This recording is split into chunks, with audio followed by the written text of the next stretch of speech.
Welcome everyone to today's event in Photographers Gallery. The title of the talk today is How AI Unmakes Images, the Legal Aesthetics of Copyright. We have two amazing speakers.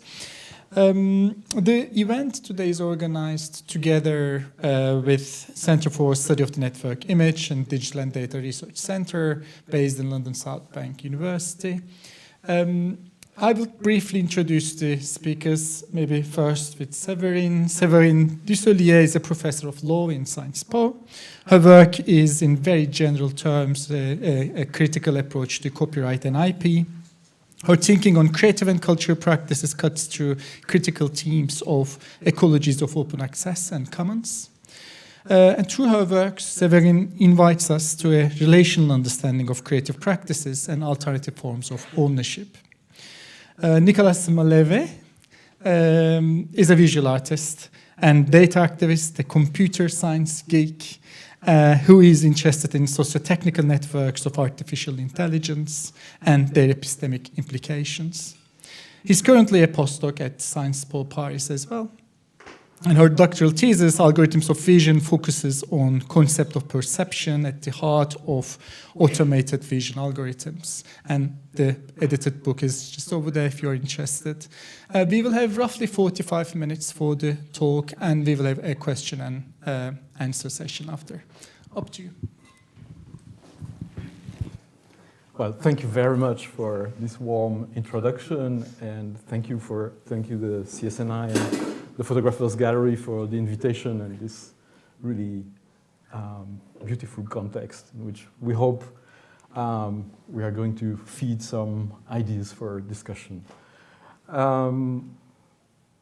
So the starting point for this presentation is the realization that when we talk about law and copyright, we have different parties involved.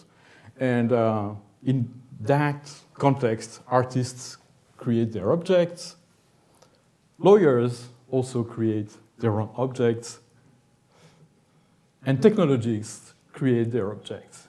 And what's interesting for us is that these objects do not fit neatly together, right? So there are frictions there. And so basically an image that is seen by an artist is not an image seen by a lawyer, is not an image seen by a technologist. So they all have their ways of seeing. So we are really here, talking about law, talking about technology, talking about art, but what sort of questions of aesthetics are sort of involved in that relation? And so that creates a huge problem of definition and translation, because an image is not an image, is not an image. Right? So how do we sort of engage the question of AI and copyright with that question in mind? And so we are going to sort of approach this from the perspective first of how the law makes works of authorship. And before we go on talking about AI and copyright, first we are going to look at a precedent where law was taken by surprise by a technical medium. And obviously, as we are here, the medium of choice is photography. And photography was considered as the first technology that produced a visual work autonomously, by which we mean that as opposed to techniques such as engraving or sculpture that were seen as conveying an artist's intention. So at first, courts struggled to recognize that a photograph could be considered an artistic creation and not merely the product of a machine, and the word machine is important. So the technical character of the process and its mechanical operation seemed to leave no room for any artistic gesture or intervention, consisting instead in an automatic capture and copy of the reality. So this was the question at the core of different decisions, both in France, with the portrait of the Comte de Cavour, as you can see here, and 20 years later, at the Supreme Court of the United States that decided on a controversy surrounding the portrait of Oscar Wilde.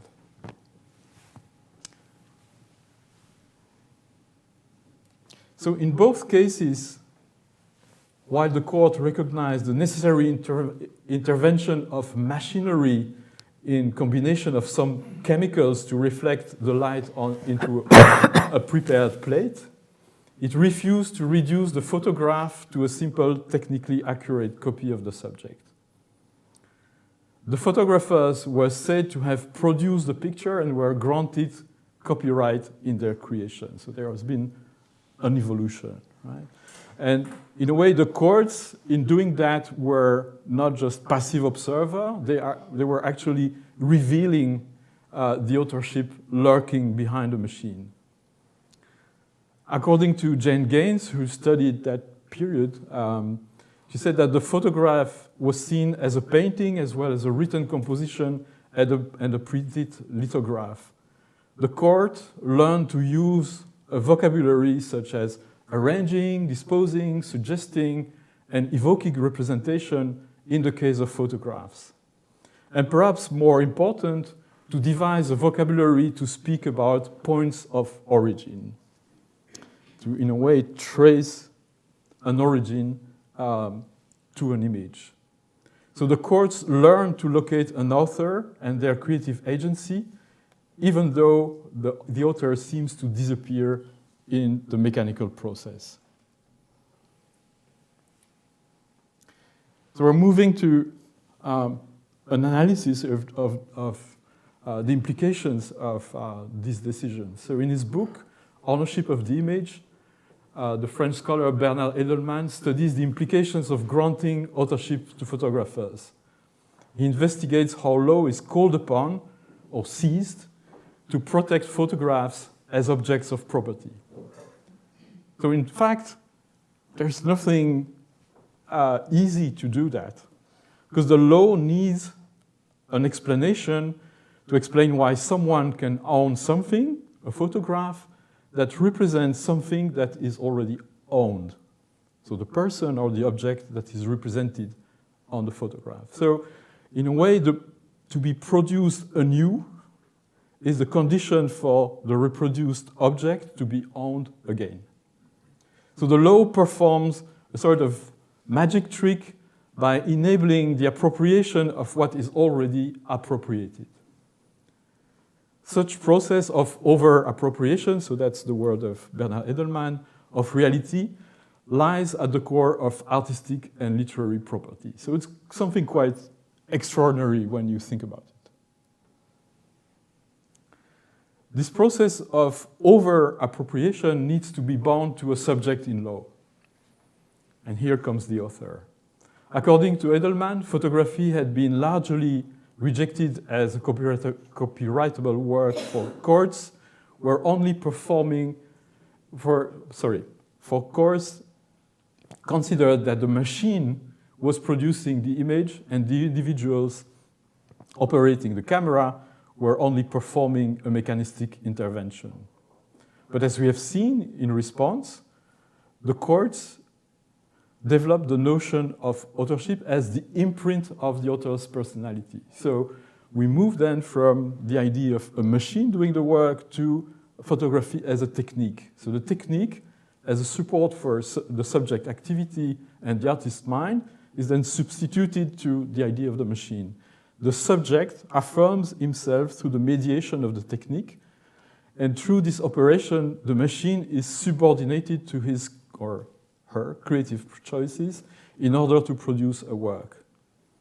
So simultaneously, the camera, as a technical apparatus, is now the means of creation and not its source anymore. And bound in this new legal framework, the camera does more than copy the world, it enables its over-appropriation. And so actually, it's still the way copyright operates today. So it's still constructing its legal object, the work of authorship, in the same way. Because today, wherever in the world, copyright protects only original works of authorship that might be defined differently from one jurisdiction to the other. But basic principle is that works are protected only if they are created by humans. So for instance, this very famous photograph that is a selfie taken by a monkey was considered not to be copyrightable by a US court because there was no human, even if the image might be nice, might be beautiful, might be artistic. As to law, it doesn't exist as a legal object to be protected. Also, copyright does not protect expression. It protects, expression, but it does not protect ideas, methods, instruction, or styles. And we will come back to that important principle when we will be considering the protection of AI-generated works.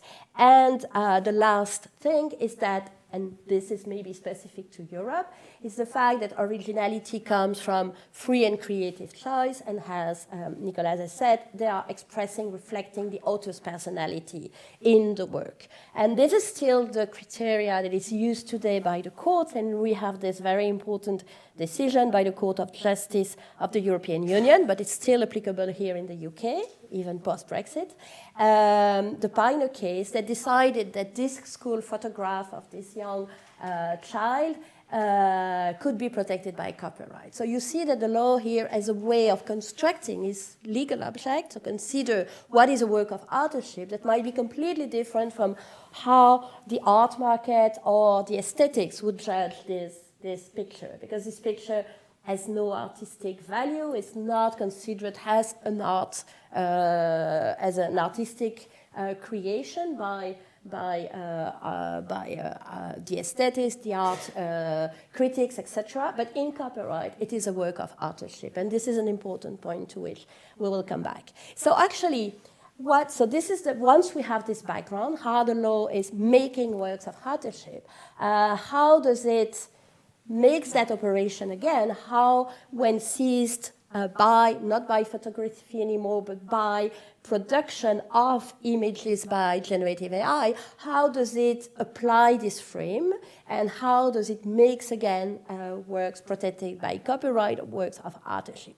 And here we will follow a few cases where actually we can see how the legal operation again is trying or not achieving to protect those images as works of authorship. So one of the first cases, and actually there are not a lot of cases, even though there are a lot of production by AI, because copyright doesn't require any formality. So you are protected as soon as you create something. So you don't have some office that says this is copyrightable or this is not. You need to be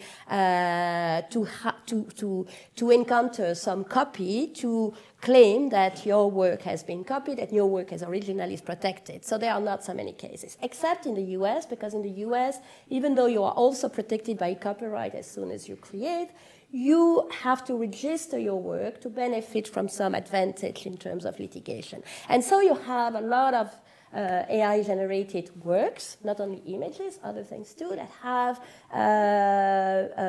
have been registered at the U.S. Copyright Office, and the U.S. Copyright Office had to accept them or not. And so we have this line of decision. The first one was this painting, this image, a recent entrance to paradise that was registered by someone who said that the author was the creativity machine. So it was a test case where he had actually applied not for him as an author, but for the machine itself. And it was rejected very strictly by the US Copyright Office. It went to a court because it challenged the decision to a court, and the court said human authorship is a bedrock requirement of copyright, and it is not done by a human, it is done by a machine, and you say so yourself. So this is the first case, and it might be easy to understand. The second case is Théâtre d'Opéra Spatial, so that image, So actually, the image on the right side has won an art contest. You might have heard about it. So it has won a first prize in the Colorado art contest, and it was done by using Midjourney. So on the left side, you have one of the images that was produced by Midjourney, and the author has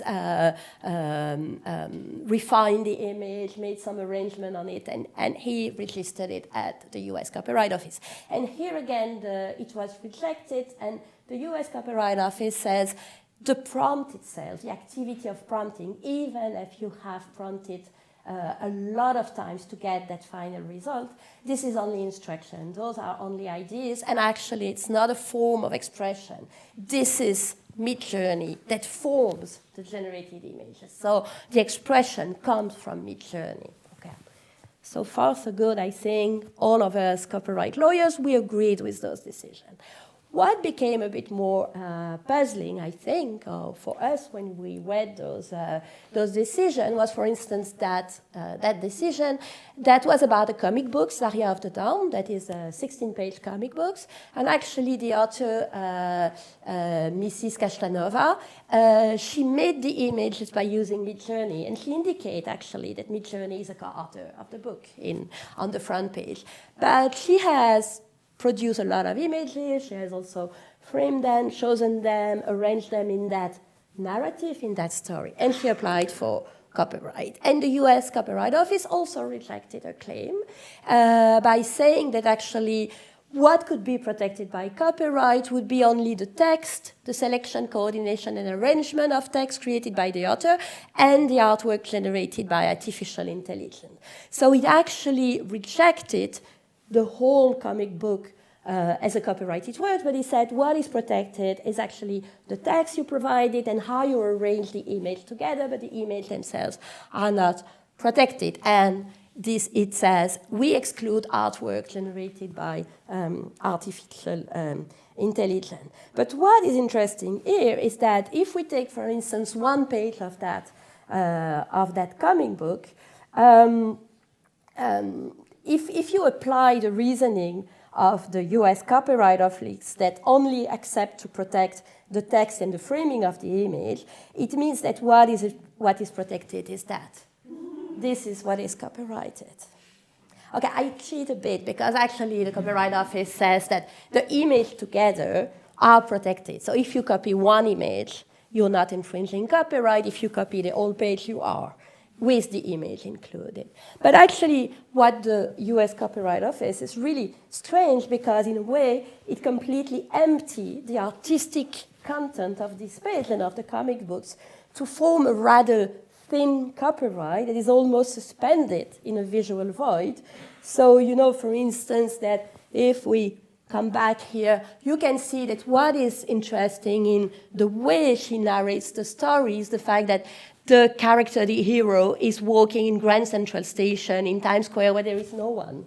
It's completely, there are no people at all. And so when you read that, of course, immediately you make the connection between the very simple text Grand Central Station and the fact that the image does not show Grand Central Station as you are accustomed to consider it. So there is an interaction between the text and the image that is completely lost to the copyright aesthetics in a way, or to the way copyright sees that image. Yeah, that's, I think, the starting point of our conversation for quite some time is the realization that what the lawyer does when they look at these objects, they see something rather different than what I'm seeing, for instance. But it's also a question of being able to desensitize oneself from, the object as it is given.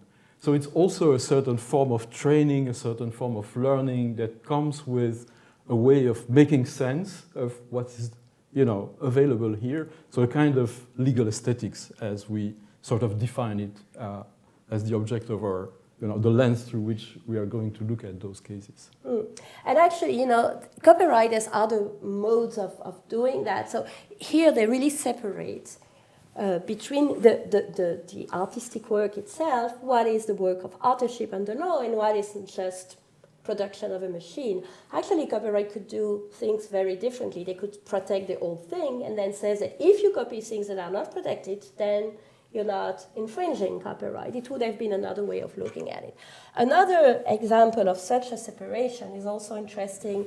It's another decision that is related to actually a photograph that was taken by a human creator, a human photographer, who actually asked some AI tool to transform it into Van Gogh style. And so the image that was registered by the Copyright Office is that one. And here again, the Copyright Office said no, because what we can protect is the photograph itself. But if you submit it to a process of Van Goghization, it's not the word they use in the decision, but if you ask it to do it in a different style, then you create a derivative work. And so that derivative work is not created by you, but it is created by a generative AI tool that is the author of the work. So what is really interesting here is that actually they completely forget in a way that this is a machine that transformed that photograph into a Van Gogh style. And they says that they talk about the new authorship that the derivative author contributed to that work, but they are actually referring to the AI tool. So in a way, the US Copyright Office tend to attribute authorship to the machine, which was completely different from what the courts were doing in the 19th century with photograph. They didn't attribute it. They didn't attribute authorship to any machine, to the camera. They just said, this is a machine, there is no authorship. And gradually they said that it's a tool and then there is an authorship because there is a photographer, there is an artist here. They completely separate actually the artistic work, the authorship, but they are attributing a separate authorship to the machine. And you might say, okay, this is a mistake in writing the decision, but actually there has been also a report by the US Copyright Office on that question of copyrightability of generative AI products. And actually in here, they says very clearly, and it's different places in the report, they says that actually, yes, you have to do a distinction between using AI as a tool to assist in the creation of work, and that could be protected, or using AI as a stand-in for human creativity. Okay, fine. But then they say, while assistive uses that enhance human expression do not limit copyright protection, uses where an AI system makes expressive choices require further analysis. How does an AI system make expressive choices? Expressive choices is the definition in law of authorship. So how can you say that a machine is an author, in a way, is making authorship? And along the report, it comes often that actually they seem to equate the machine with a human author, which is really a bit strange. So, so on that question, I think that we conclude that actually copyright, when seized by this new technology of generative AI, is not capable of seeing AI images as work. So we don't say that it should. In any case, in all cases, considered that those are works of authorship that could be qualified as copyrighted works, but the copyright does not use the tools to consider that it could be a possibility. And actually what is worse is that instead of saying that the machine is not creating anything, it's just a machine that produces an outcome, it says actually that authorship is attributed to the machine that produced the images. So, you know, and I'm also to make the mistake because I am machine who, so I also anthropomorphized the machine myself, so that was a mistake. So even when AI is used as a tool and technique, like in the Van Gogh transformation of the photograph, the human authorship and AI production are dissociated within the image, or in the comic book example, where you can, the Copyright Office just cuts the image into different visual parts, into different stages of production, to really dissociate the machine and give some authorship to the machine, and limiting the authorship of the author, the human author, and its autonomy to almost nothing. So actually, we think that the human author disappears behind the machine. again, I should repeat that it's only a construction of the image as a legal object. So here, the image, the generated image, is not constructed as a legal object worthy of legal protection. It doesn't mean that the image does not exist, could not be constructed by other modes of validation, be it the artistic consideration or market-based consideration. For instance, you might remember that painting that was actually produced by a French collective in 2018, and it was sold by Christie's in New York at auction, and it was sold as the first generated painting ever made for more than $400,000 of dollars. So it means that the artistic world and the market consider that as an object, for their own mode of operation. So this is a point that we should keep in mind too. And the artist or the collective have even signed the object, so they have also applied some sort of attribution mode by mentioning a part of the algorithm in that painting. Okay, so there are another parts of legal cases that we are looking at. Is the fact that the law and the courts have been also seized by generative AI on a completely different front, on the fact that images made by humans, by photographers, by you when you put images on your Instagrams, have been actually used as training material for the AI models, and they have also been, the raw material from which the generative AI tools are producing new images. So actually, there is also here a strong legal contestation and challenge, and we've been working with this for a long time. So to give you just one example of how hot the issue is, this is a map of all the copyright litigation that are actually pending right now. Some are not pending anymore. And there are 74 copyright lawsuits in all the world. And actually there are more than that, because there are some who have been started after that map was updated. So you see that it's everywhere in the world. So there is a lot of claims. What is actually claimed in those lawsuits is many different things. So authors and copyright owners have initiated litigation on different types of claims. First, that their works are included in data sets. So a lot of authors know that their works have been in those data sets and that the models are trained with those work. And actually they can imagine that also because some outputs of those AI models and systems maybe look alike one of their works. So we put here some images coming from 3 of the lawsuits that have been introduced worldwide. Here you have the Sarah Anderson case versus Stability AI that we will be analyzing a lot here, where you see on the left an extract of one of the comic books by Sarah Anderson, who is a US illustrator, and on the side is what one image that can be produced by Stable Diffusion, even though actually it was an old image, so actually they can do better now.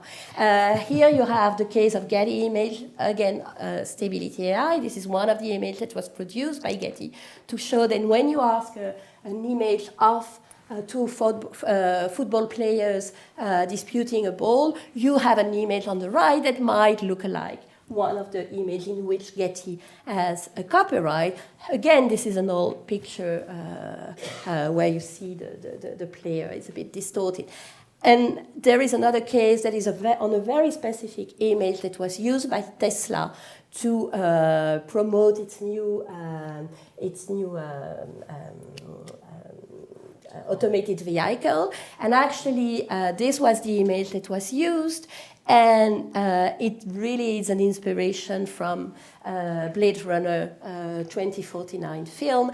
And what made this lawsuit interesting is that actually Elon Musk asked for permission for a license, and the producers of Blade Runner said no, but actually it produced that image by generative AI. So you see the different claims that are that are competing here. We will mostly talk about the fact that an output could or could not be considered by law as being an infringement to any image that is in inputs, that is in the data set, and how the law is looking at that question of derivative work. Yeah. I hope you're still with us after this bombardment of legal concepts. And I'm afraid we are going to have another register.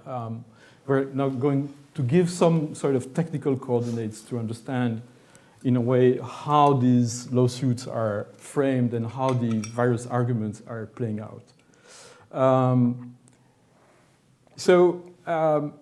It's important, like Séverine said, we are going to look at how we can infer a certain causality between an image that is used by AI systems to learn what a visual concept looks like, and the output of this system.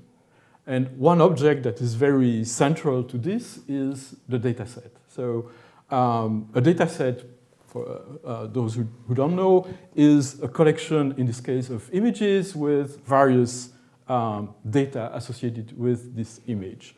In this case, you can see the image that is mostly scraped from the internet in the case of Stable Diffusion, so the software that is incriminated in the court case.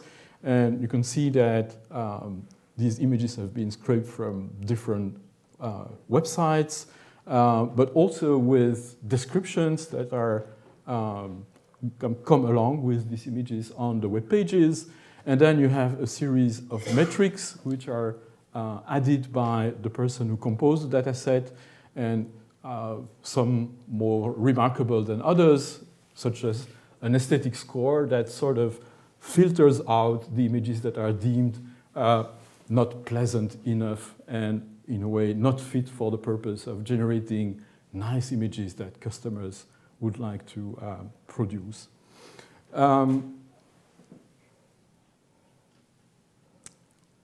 And, when you read the computer vision literature and when you listen to mostly like a majority of computer scientists or the lawyers defending the AI companies, the process of learning from these images is really narrated as a disappearing act.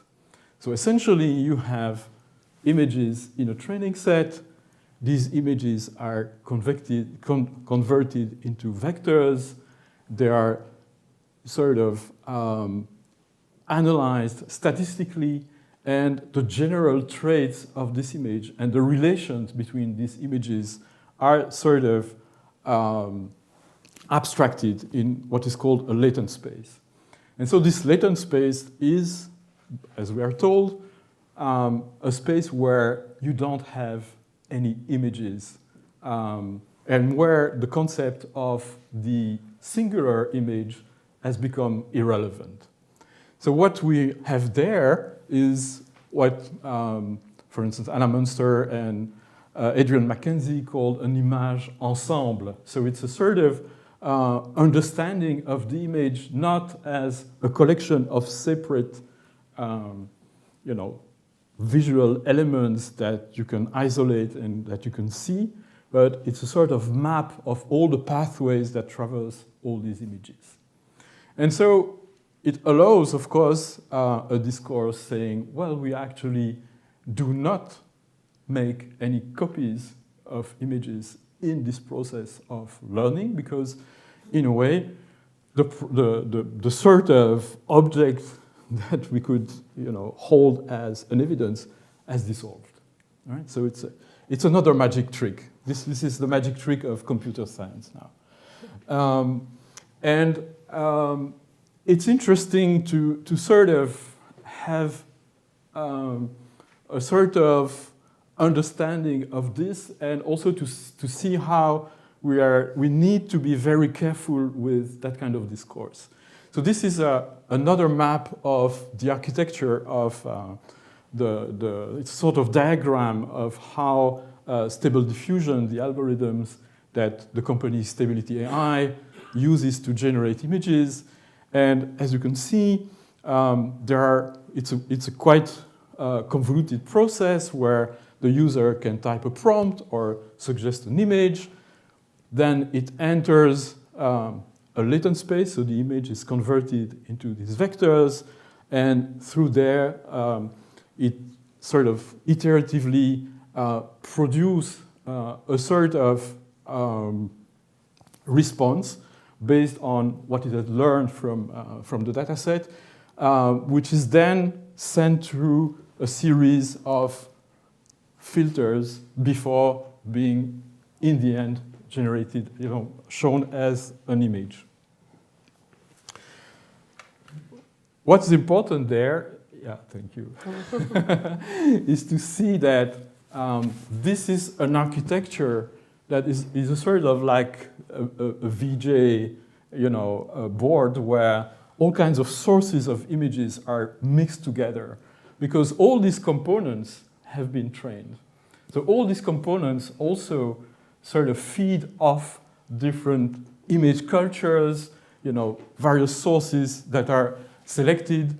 And in a way, what happens here is that not only we lose somehow the relation with the image because we are working with vectors, but we also have a huge confusion of what has an impact on what is generated.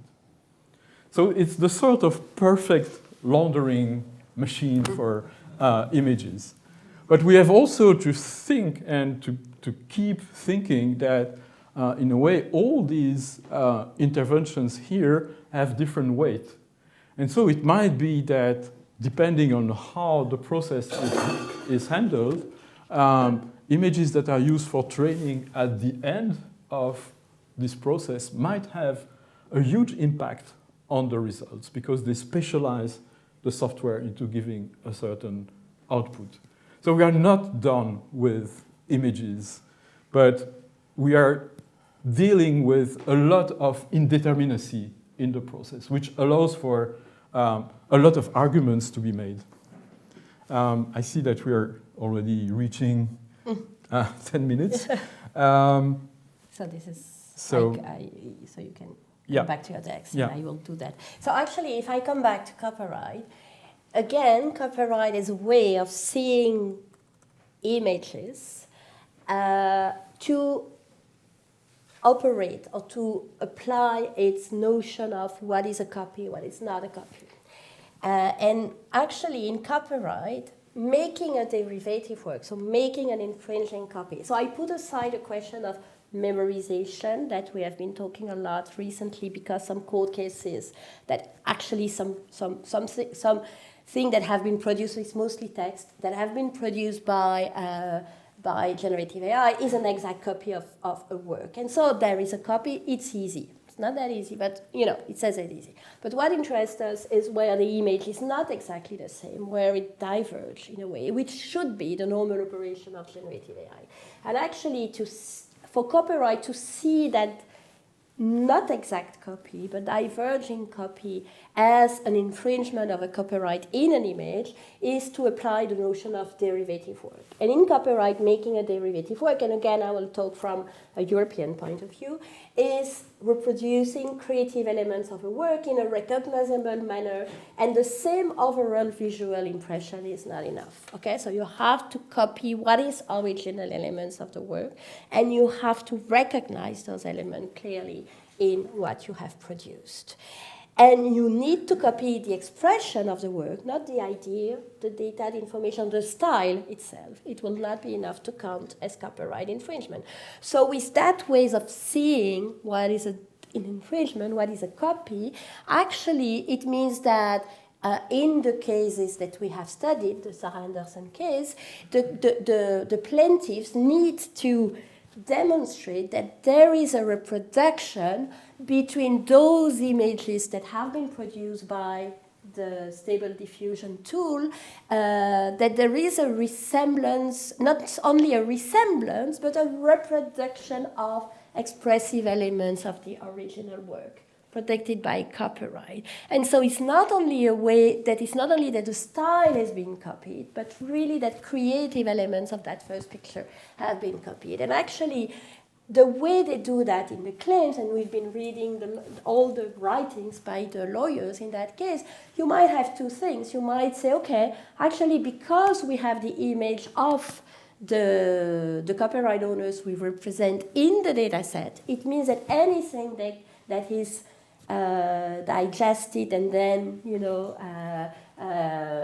expelled again by the generative AI tool is necessarily an adaptation of what is in the data set. So you have a sort of technological determinism based on this causation. You cannot, and they said at some point that the resulting image is necessarily a derivative work because it is generated from a combination of the conditioning data and the latent image.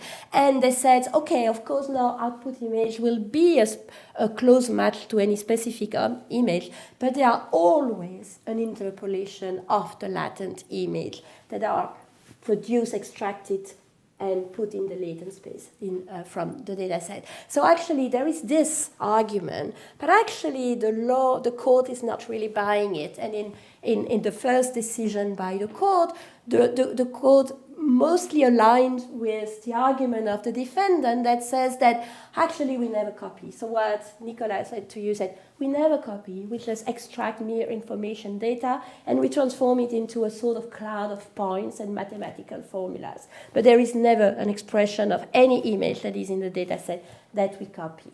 And the court seems to say at some point, said, yeah, and the output image will unlikely look alike the image that are in the training data set, so there is no infringing copy.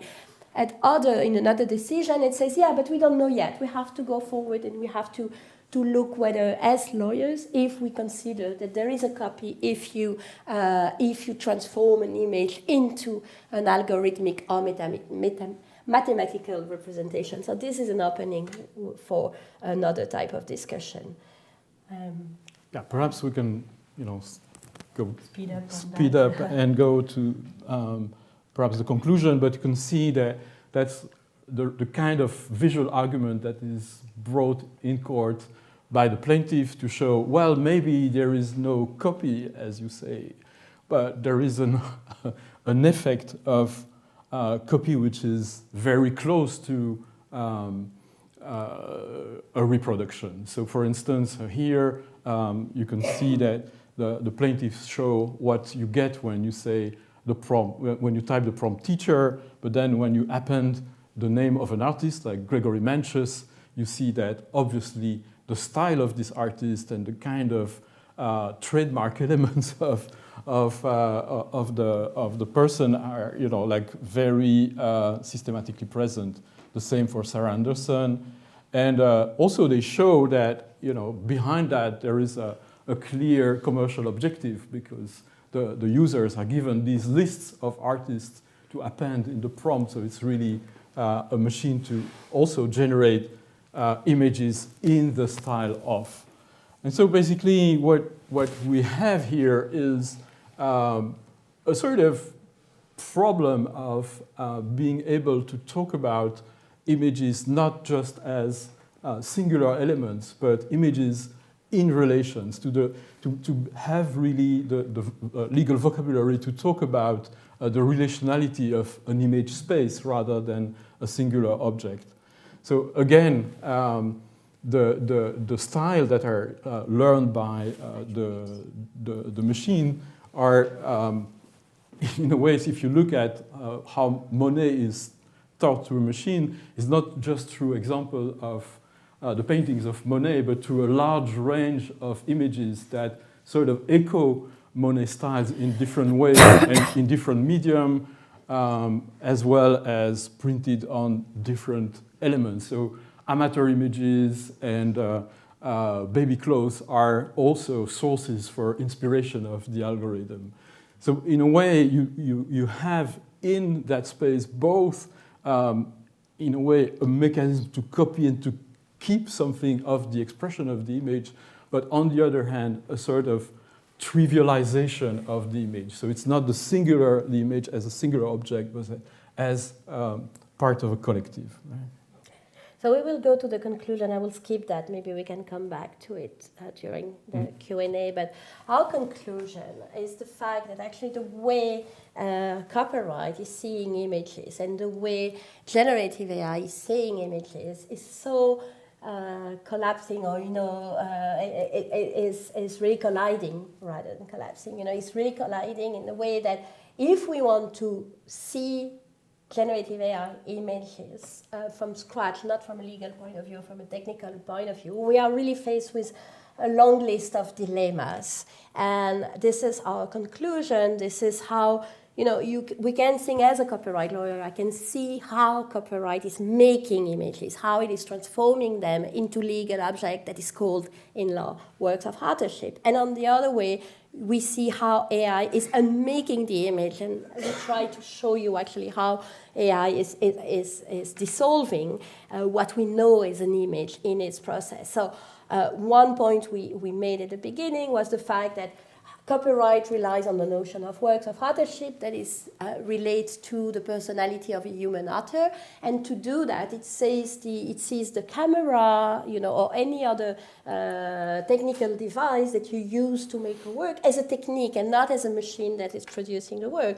But on the other side, the AI machine produces also the image in its own terms, but with no space for an agency of authors. Yeah, or at least this is the way that, for instance, the US Copyright Office, but other courts also seems to look at those images produced, where they don't see the author behind the image that is produced by the AI. So in copyright law also, that was our second point, there is infringement only if you reproduce expressive elements of the work, and if you only use the data or the informational content of a work, it doesn't count under copyright. If you reproduce the style, it doesn't count under copyright. But actually the AI, this is exactly the elements that are extracted by the AI machine.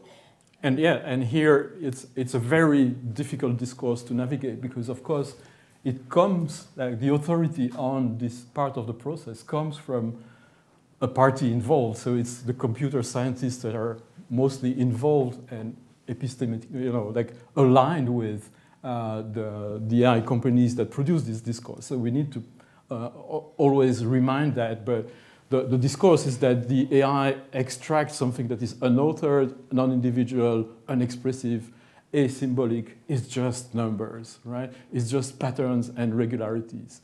But patterns and regularities are never pure patterns and regularities. They also encode something which is not them. And in a way, that's where the question of style becomes so central in the discussion, because the style is the sort of remnant of what is supposed to have disappeared through patterns and regularities, through just numbers. And so the last point that we didn't really look into details in that presentation, but the fact that as copyright look at works as singular works of authorship, each image has a cultural and legal value of its own. Actually here with AI, we see that we are mostly dealing with aggregates of data, where images are in trivial promiscuity, where you can have different money actually on the same data set. They mean the same thing, whether it's the original painting or whether it is just a pale copy on a mug or on a T-shirt. And so this shows how copyright will struggle with how AI is unmaking the images. And so we are actually asking for looking again at this human-machine reconfiguration that is put forward by email, and we put here a quotation by Lucy Zuckman, who was not really dealing with AI when she was writing that, but to see how we can reconcile actually the human and the machine. in that AI production of images in a way that would not sacralize the author. So we don't want to go back to a sort of romantic author that will have, a sort of despotic control of what is made by his image, but at the same time to try to look at the hybrid relationality between the human and the machine in this production of images. So we will stop here. Thank you. There's a lot to digest in there. We don't have much time, but around half an hour to finish Q&A. I will start with probably the obvious question before collecting questions from audience. This discussion happening in AI, but AI is not only an image-producing machine, but it produces pharmaceutical industry uses AI apparently. The text, it produces text and various other creative processes. Do we have same or similar discussions in the codes when it comes to other intellectual property? For example, if AI produces a medication of some sort, whatever it is, a cancer drug, what about the authorship in there? Who is going to make profit out of it? Have you ever encountered such kind of debate? So actually there are two questions in your question. First, there is also a line of lawsuits not lawsuits, but you have some people, and actually the same person, Stephen Taylor, who has registered this creativity machine, this first image I show you. He also tested the codes everywhere in the world in the patent office by actually trying to apply for patent, filing for patent protection of something that has been generated by AI.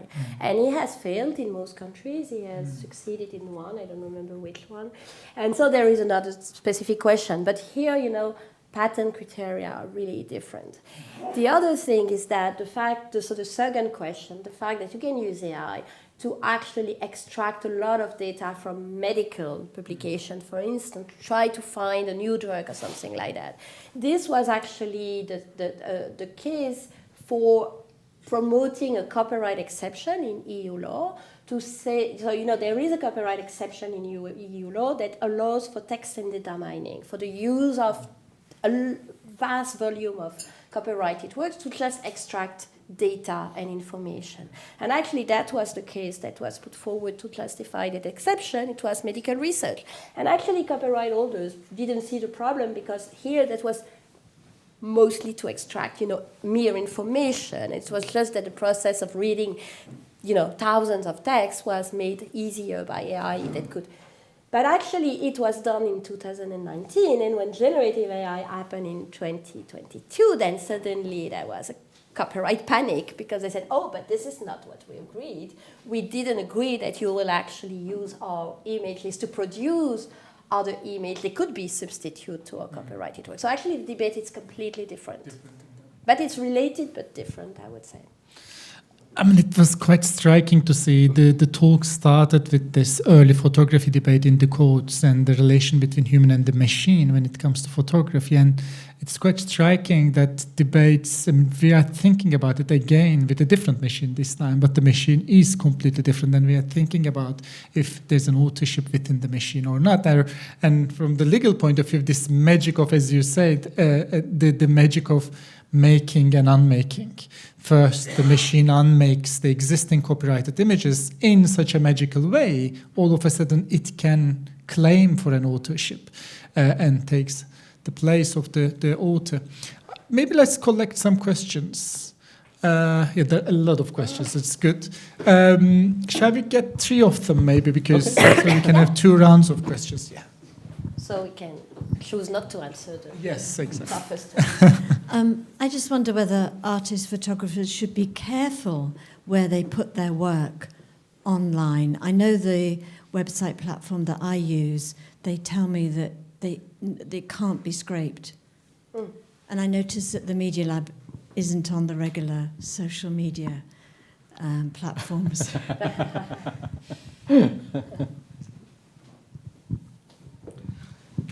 So the machine makes the generative image, but that generative image could be from multiple sources. And the original image could have multiple copyrights on it existing. So where would that lead us? Could the original copyright holders claim against the degenerative image as ownership of the derivative image?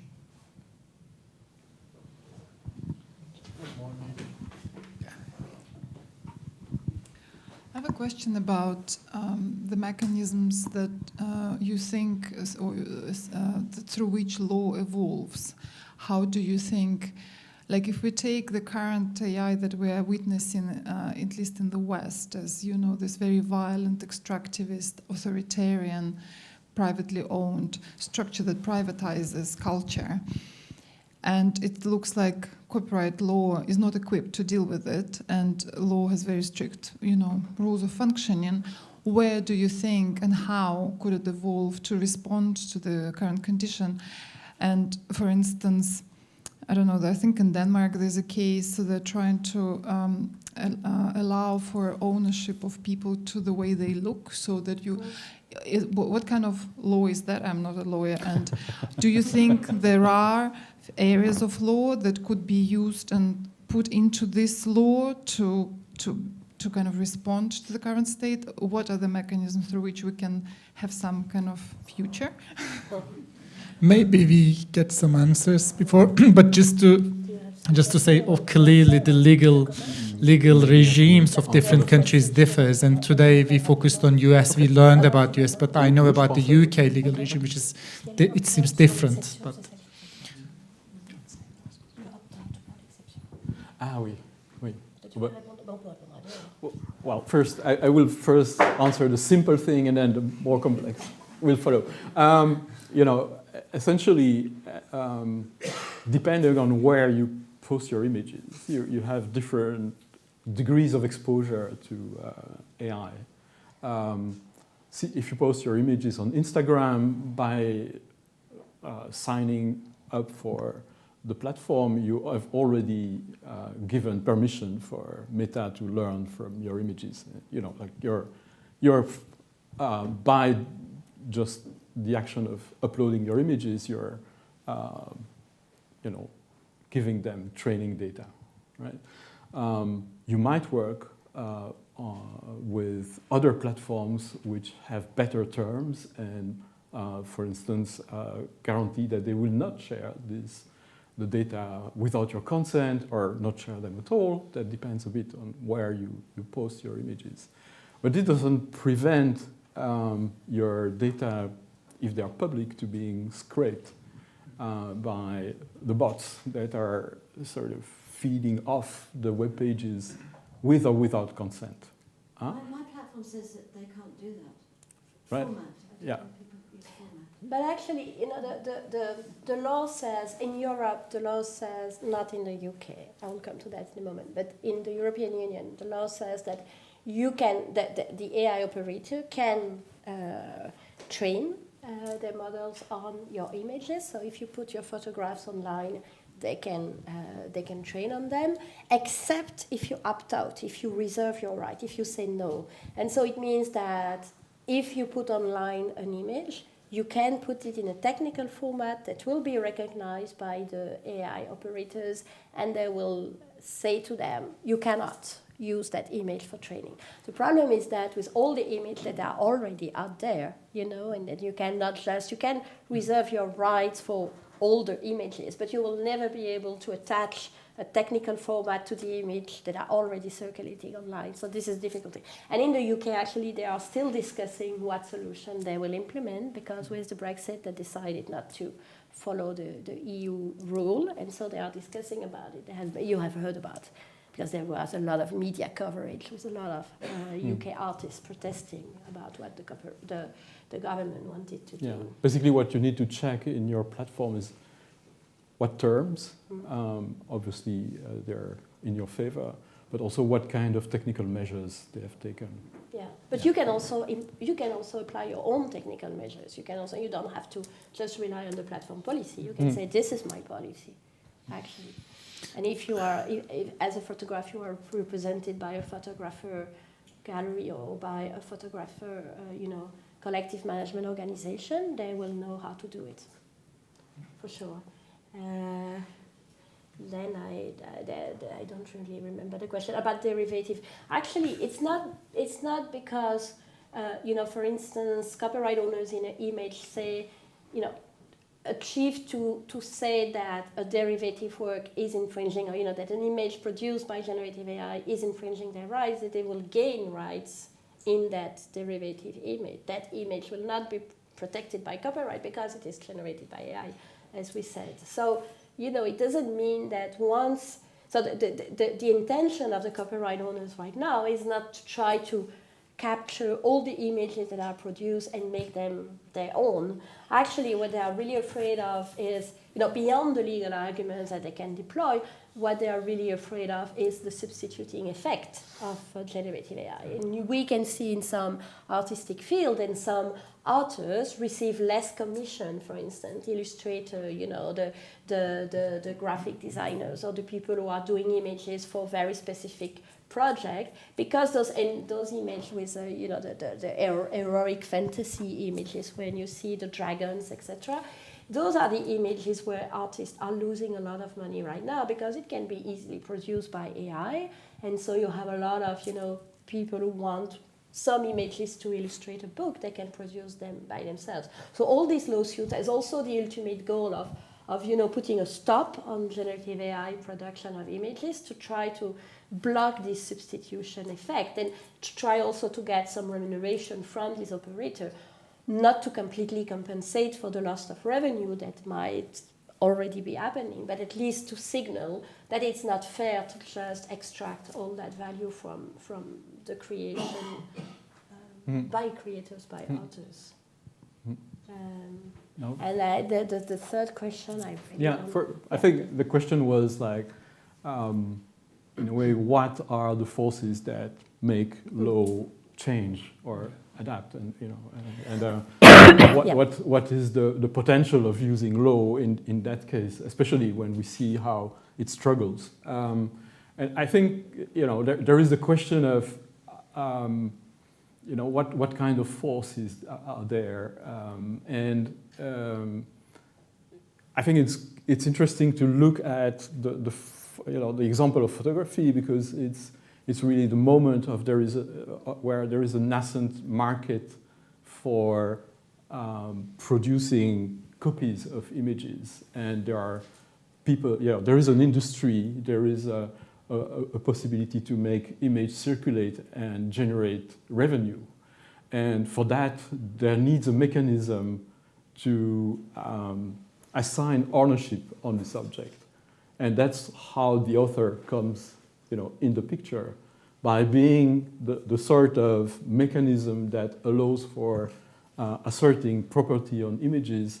It's also the sort of figure that allows for the commercialization of that kind of technology, right? And so it's a bit of a bargain with the devil, because you're, in a way, as an author, you are entitled to some privilege, but on the other hand, you only have this privilege as an enabler of this industry. And so what happens now is, obviously, something is changing in the landscape of image production and circulation, where these industries have less leverage, and there are strong competitors, and there is so all these forces are sort of, having a huge impact. And what's happening is that the law is never immune to that influence, but on the other hand, it always translates this state of relation into its own formalism in order to keep a certain continuity. And so what is tested now is obviously whether this formalism will explode, or will it reinvent itself? But of course, the questions are therefore like, which forces are going to shape that? And in a way, I think it's a legal problem. It has a lot of it's not completely straightforward. Something that abides by the pressure of the strongest, but it's clearly there. So it's I think we need to look at the legal problem as a political problem, and to look like where are the agencies of, you know, the different people with stake in the production and circulation of images. And as to the Danish law, actually, it is, you know, the creation of a new legal object for property. It's the way to say, okay, we will have a property right in our own image. Actually, we already have some legal protection about, you know, someone stealing your image is personality right. So multiplying property rights is a very, very bad option. But, you know, it is the option that the Danish government is considering right now. I'm not sure it will go anywhere. Yeah, let's maybe collect 3 more questions. Maybe we can make one more round after that. Okay. Yes. 1, 2, 3. Yeah. And then we'll go to the... Sure. Thank you. I was interested to ask, beyond the sort of like final product of generative AI, if you had any sort of reflections on the sort of writing that kind of goes into it, especially with the interest in like prompt engineering, how you might sort of patent or copyright that, and I suppose how companies are interested in prompt engineering as a practice might work towards that. Okay. Hi, thank you for that. I was wondering how realistic or how sustainable do you think it would be for the legal solution to all of this to come from, or the legal framework to come from a policy-making position? I know in some industries, for example, in the music industry, there's a lot of conversation on licensing or on opting in, opting out of your rights. Of course, that's considering the AI is recognizing that there is kind of use of copyrightable work. But this discussion between the industry and policymakers, how do you think that could lead to a sustainable legal framework that could be taken from there? Or is it kind of just putting a bandage on a really big crack that, you know, won't essentially be sustainable?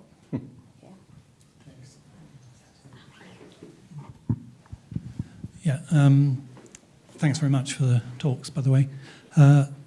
We're sort of assuming, aren't we, that the legal instrument is a positive force here, and there's a whole history, a parallel history of people who oppose the way it imposes a property relation, and as you said, romantic ideas of authorship and so on. And you know, we've seen across history, particularly in creative fields, people challenging that, like the surrealists with plagiarism is necessary, or the anti-copyright movement, you know, more in the sort of software field. Where do these arguments, you know, how do you position these arguments in relation to the discussion of generative AI? Or is it just being totally recuperated? Thanks. Okay, so actually it rejoices the second question too. It's how... There was another question? But I thought or- we took... Would you like to three take of one them. more? We can take We will the have first one more round. I don't want to think. silence the... Yeah, because there was the last one. Okay, a let's last- listen to one more Okay. question. Yeah. Thank you. Yeah, thanks for the talk. I'm going to try and keep my question simple. I'm just a bit concerned about the way in which we talk about AI, and it feels like we're personifying it, as you mentioned during your talk. I'm wondering if that's a failure on our part as people coming to grips with the complexity and the degrees of complexity behind AI, and understanding things as being sentient because of their degrees of complexity. Or rather, should we be looking at it just as a simple machine, just as a camera was, just as the DJ set is, and questioning whether the authorship lies with the architects of this machine? Even though they don't make the choices, it's almost as if their choices aren't predetermined. They are being determined in the future by the people making the prompts. So I'm just wondering, where does case law or just the legal framework position itself in terms of the software engineers being the authors of these images or these generative objects, legally speaking? Yeah. So actually I can start by answering together 3 last questions. Doesn't mean that they are completely the same, but I think my answers would point to a common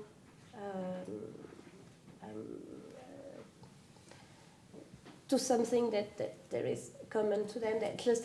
So this is based on a paper that we are finalizing, and in that paper we really insist at the end on the fact that whatever the legal solution or the way we are describing the AI machine, as you said, it seems like, we are describing as just a machine, and then whether you are copyright owners, you try to demonize it and saying, it is extracting value, it is taking a lot of things. And on the other hand, you can say, oh, it's never doing copy, or it's just a machine and we can grant copyright in its products, etc. And so there is also in all the political economy of this licensing possibility. It might seem easy to say license will get money, but actually there will be a lot of license out there. There are license for different things, and not all of them will bring money, and most of them will bring money, but not to creators and authors, but to big copyright owners like Getty, like the New York Times, like, the producers in the aggregates. This is another point that we had. So my point is that actually, and this is also the point that you raise about the fact that, we have, and the two of us, we have also challenged copyright as a legal tool to really capture creativity, to really try to control what can be circulating, control what can be done with work, reshifting works, reshifting meaning of works, etc. And we are not really in favor of a strong copyright that would give a lot of power to the hands of a few and to one who are worthy to be considered as authors, and mostly to the person to whom they have transferred the copyright. So my point here is that actually at the end of this paper, we are really struggling with a dilemma, because most of the things that I have written as a copyright lawyer that are completely challenged today by generative AI, and I say, okay, but can I still say what I have been writing a long time ago, saying there is no copy, etc., when I see that the artists are struggling? And if I see that the artists are struggling, maybe my first reaction would be, okay, so then we will put copyright. Copyright will be put at the rescue of those poor artists, starving artists, etc., will lose their revenues, and so they will not create anymore. But then it will be reaffirming a very strong copyright that I also fought against. So our point is just to try to see how we have to really navigate in a very minefield by trying to put creativity at the core of our thinking, but a creativity that is done in common, that is done in relation, that is done by society. But what we see here, and this is completely hidden in this discourse, is the fact that actually those operators of AI, when they say, oh, it's just a technology, it extracts not any cultural value, it just extracts data, those are also very big platform, very powerful economic actor. And so what we try to do is just to think about creators, authors, artists within this, this big fight between big corporate copyright owners and those new extracting economy of AI platforms. And actually, we should not forget that. So it's true that what we said might have seemed a bit disembodied, that we have the machine and then we have the poor author. Actually, behind the machine, this is a big, big, big industry. There's a lot of money to spend. And so this is also what we want to focus on. Yeah. Sorry if you want to add something. Yeah, I think, to come back to this, history of struggles, I think it's very important to understand them in context, and that they are not like, if I'm saying even in the 90s, abolish copyright, this is a very contextual statement, and there is a state of play, there is power actors who are in a way framing my statement. And I guess it's not because today you can hear Donald Trump saying, let's get rid of copyright, that it's the same thing as what was being said in the 90s. We need to make, and that's really a sort of intellectual rigor, we need to sort of see what did that mean, who uttered this statement, and what was sought by this, people saying this in that time, and what is happening now.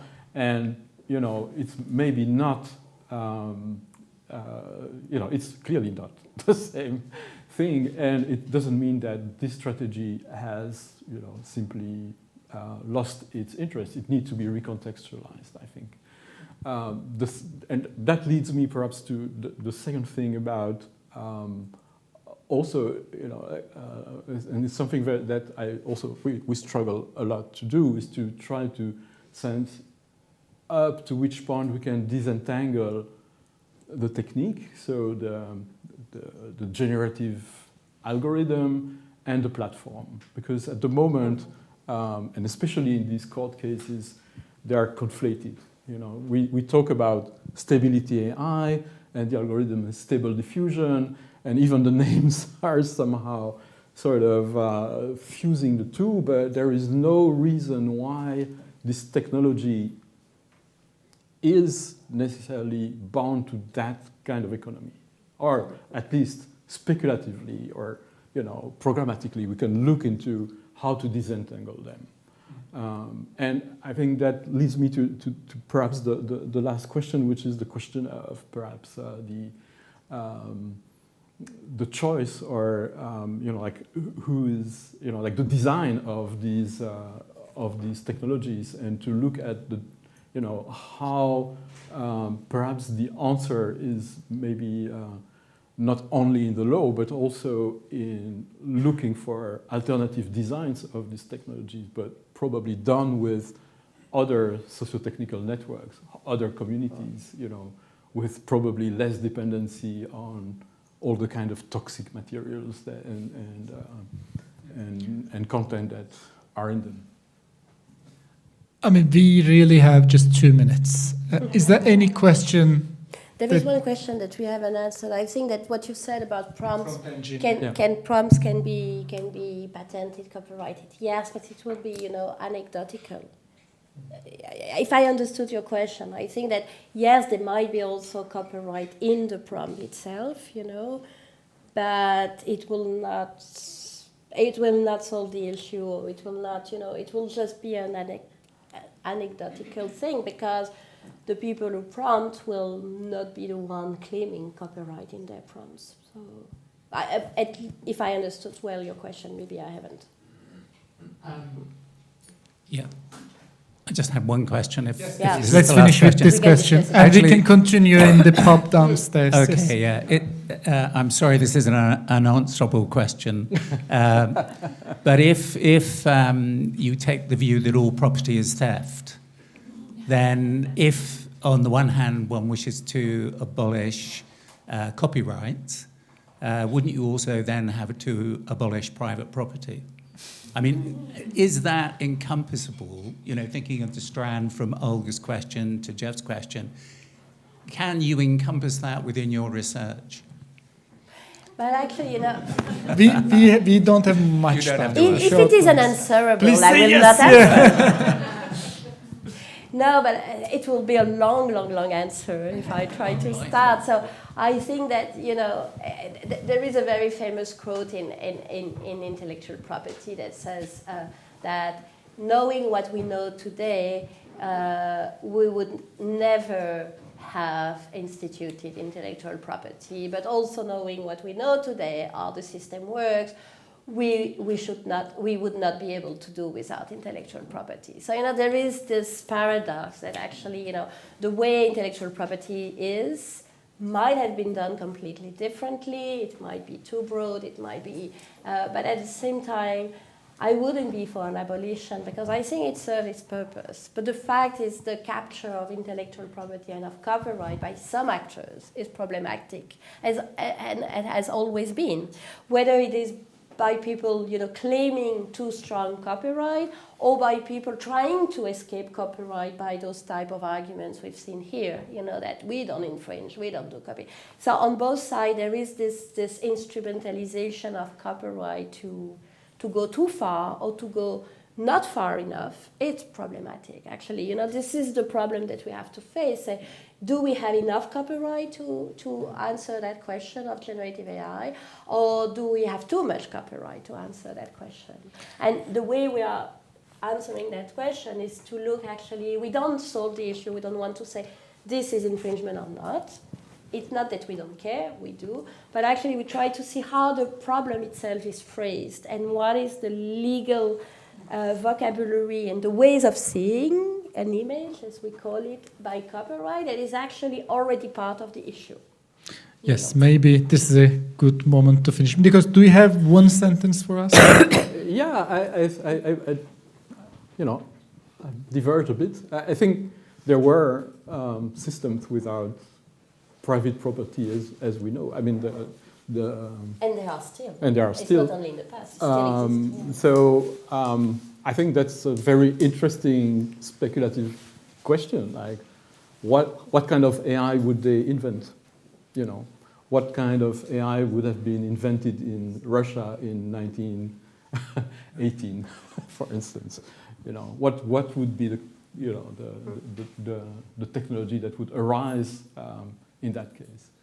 I think we could learn a lot from making this thought experiment. Yeah. Thanks very much to both, and thanks everyone for joining us.